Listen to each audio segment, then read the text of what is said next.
Right, good afternoon. This is what we're going to be making today. These beautiful apricot and cranberry scones. Absolutely delightful and very, very Moorish. Come on, let's cook.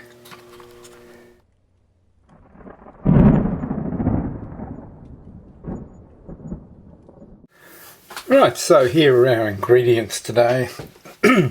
The Yorkshire tea's just there to remind me to take a break.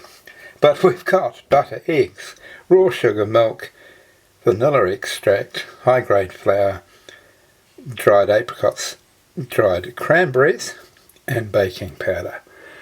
Firstly, let's just get on and get these dried fruit out and get them chopped up. Right, the cranberries you won't really need to chop up, so it's only really the apricots. And with the apricots, just roughly chop them. They don't need to be any particular shape. They just need to be a much easier bite size than what they come in. I'll come back when all that's done. There we are, that's our fruit all cut up. Now let's get on with measuring out our dry ingredients.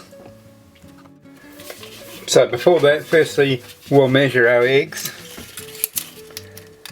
So this one's about 5 centimetres and that one's 6 centimetres, and I wanted an average of 5.5 centimetres, so that's just perfect.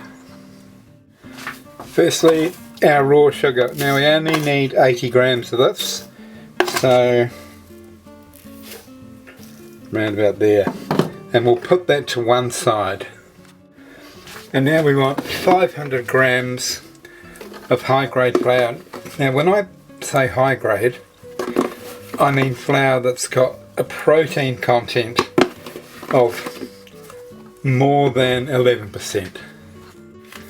Right, there's our 500 grams of flour, and now 4 teaspoons of baking powder.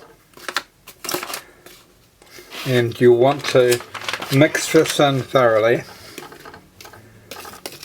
before you turn the dry ingredients into a bowl.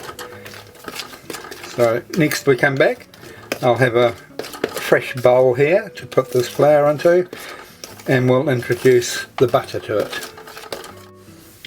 Now there's our 50 grams of butter, which I took out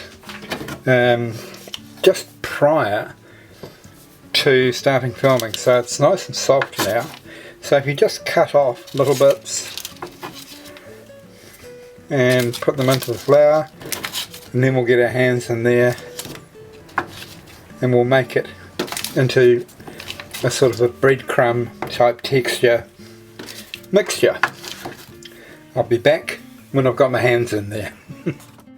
Right, so get in here, and what you're trying to do is break up these large lumps while you've got flour all over your fingers.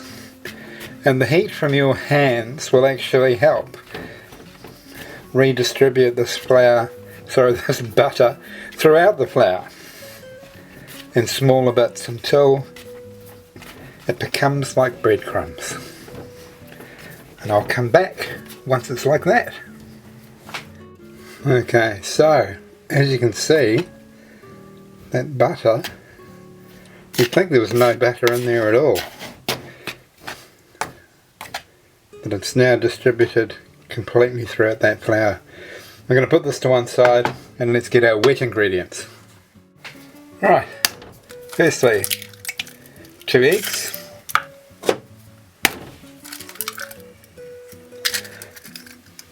excellent.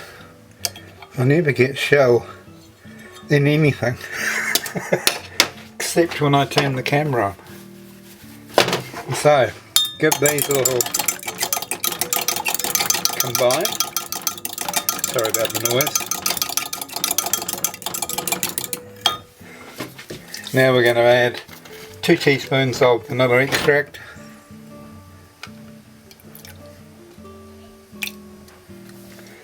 and 180 ml of milk. Stir that together And now we're going to deal with our fruit. Right, now in with our fruit, and we want to get that divided amongst the flour. I was going to say amongst the flowers and the daisies, just like the Howard and the trees. Not the Howard and the trees, is it? It's the rustling in the trees. Right, they're all nicely distributed. Try and make a well in the middle here.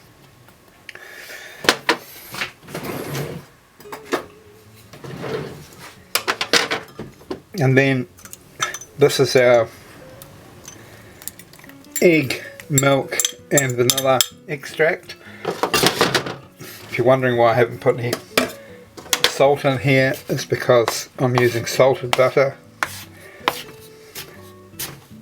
and found that that's enough.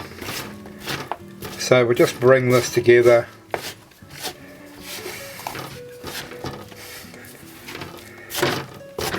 And once it's started to leave the side of the bowl, we'll turn it out and roll it out.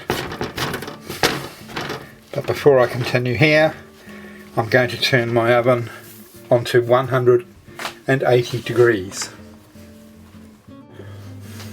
Might be a good idea for me to add that sugar too, I think. I noticed a big clump there. Let's fish that one out and keep going with this.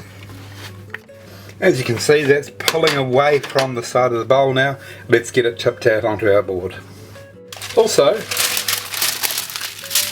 put some parchment paper in your baking tray in preparation. Right, let's tip this out.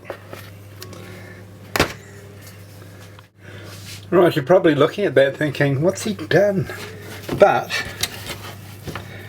as if by magic, this will come together. It's a little bit sticky still, right? So you will need to get some flour in there, otherwise it'll be unmanageable to roll. So we'll get a little bit of flour. And there we have it. It's a little bit high, so that's, you want it about 2 centimetres in height, which is just under an inch.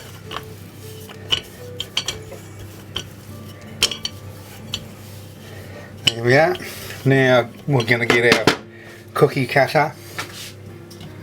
I suggest something around that size. Right, that's too big. Cut these and then put them on your parchment paper on your tray. We'll come back when that's done. There I am over there.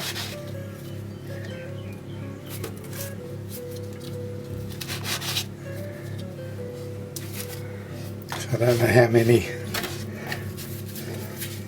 12, 13, 14, 15.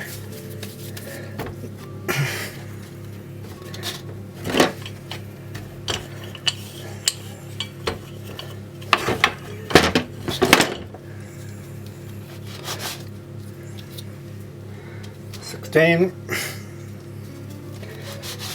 17. Makes 17. That's exactly what you want to see on a recipe, isn't it? Right, I'm going to put these in the oven, 15 minutes only, 180 degrees Celsius, and then we'll come back. Right, there you go. Straight out of the oven. They look gorgeous. Right, I'm going to put them on a cooling rack, and then we're going to get in and have a taste. Right, let's see what these are like, shall we? Barely had to cut those.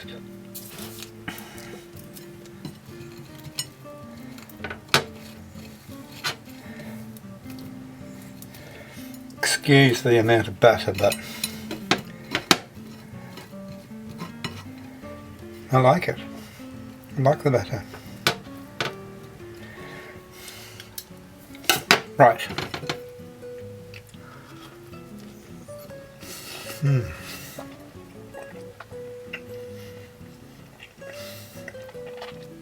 Beautiful.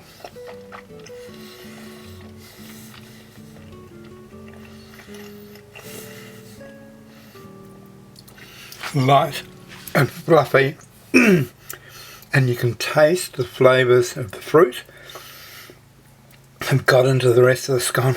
That is delicious. Very easy to make, and as you can see, I've 17 went into the oven, 17 came out, but that story may change. Thank you so much for watching. I hope you make these at home, and I'll catch you on my next recipe. Cheerio. Bye bye.